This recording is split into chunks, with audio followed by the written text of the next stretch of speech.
welcome back to the Transients of Hope YouTube channel. I just wanted to jump in and share some of my story with you guys today while we are in the process of shooting more footage for you guys to see. I became homeless around 18 or 19 because of poor budgeting on my own part and just a bad lot of friends that I had fallen into and trusted blindly, I guess. Around 18 or 19, I decided that I wanted to travel with my life. That's kind of becoming a reoccurring theme.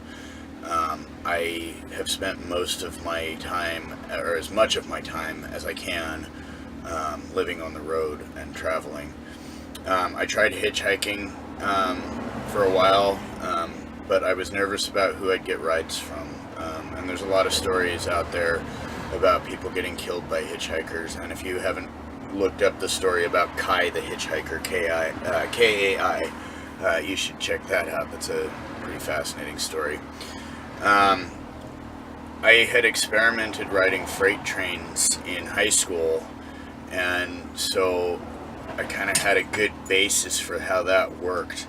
And I was nervous about being in train yards, but I felt free on the trains.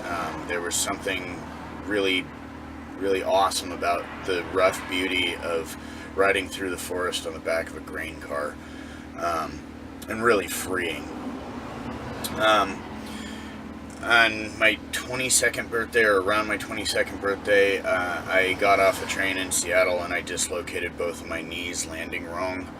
And I remember thinking that it was the only time that I'd laid in a train yard and wanted somebody to find me, because it's very illegal to ride freight trains. There's military contracts with the freight companies, there's pharmaceutical contracts and coal contracts. You name it, they really don't want you on those trains.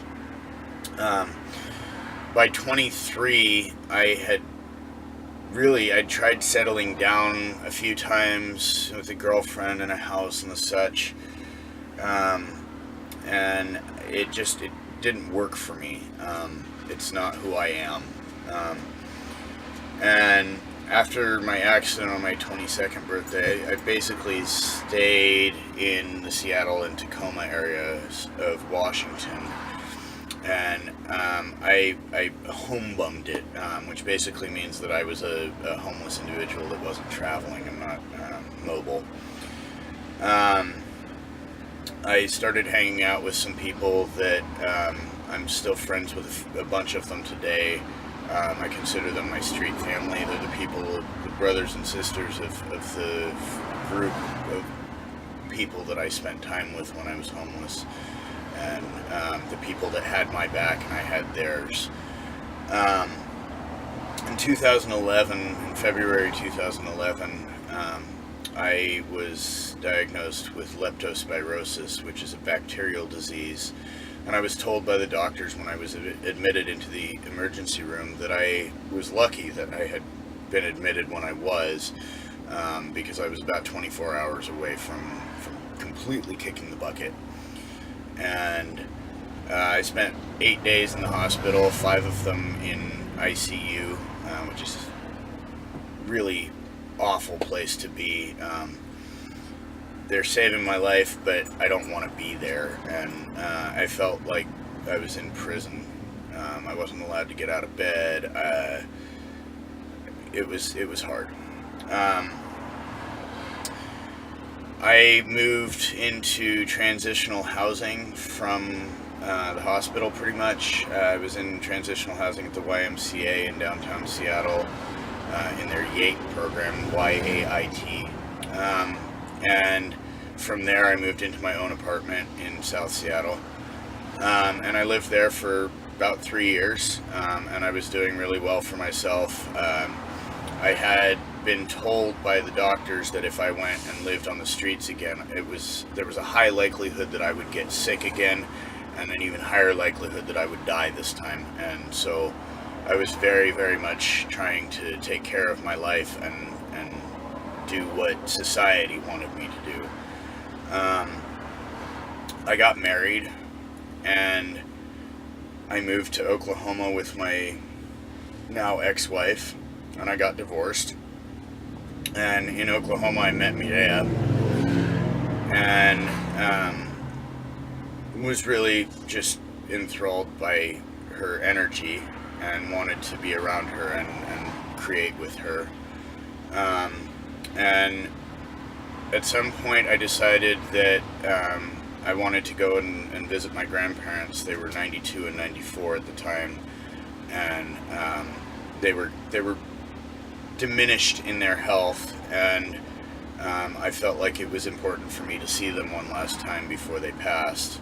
And so I drove to Georgia, and I got to see my grandparents, and then I sort of just aimlessly wandered.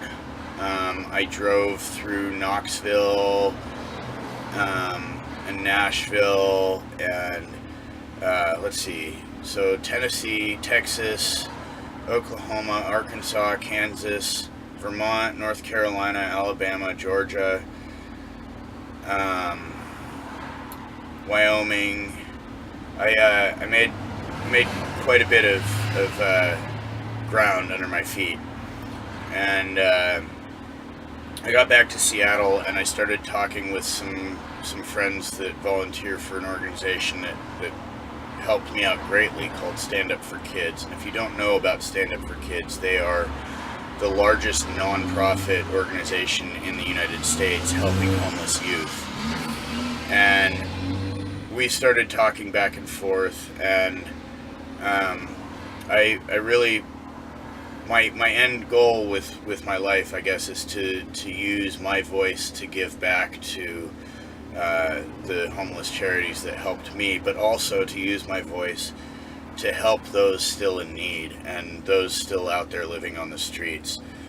And so I'm very much working with Stand Up for Kids to try and fundraise some money for them. But as well as that, I would like to kind of branch out, and as I'm traveling, meet up with their local chapters in various cities and help them fundraise for their local chapter. In Seattle, the main problem for Stand Up for Kids is that they don't have enough volunteers that stick around long term, and so their outreach is very minimal right now, and we want to get more volunteers. So one of the things that I do with Stand Up for Kids is talk at the Seattle chapter's new volunteer orientation when I'm in town. And I'll put a link down below in the description so that everybody can donate to Stand Up for Kids if they so choose. It's a great cause, and they just had their national conference last week. Yeah, so that's pretty much my story and what I want to do, and I hope that you guys enjoyed our videos, or enjoying our videos, and hope you like and subscribe and come back for more.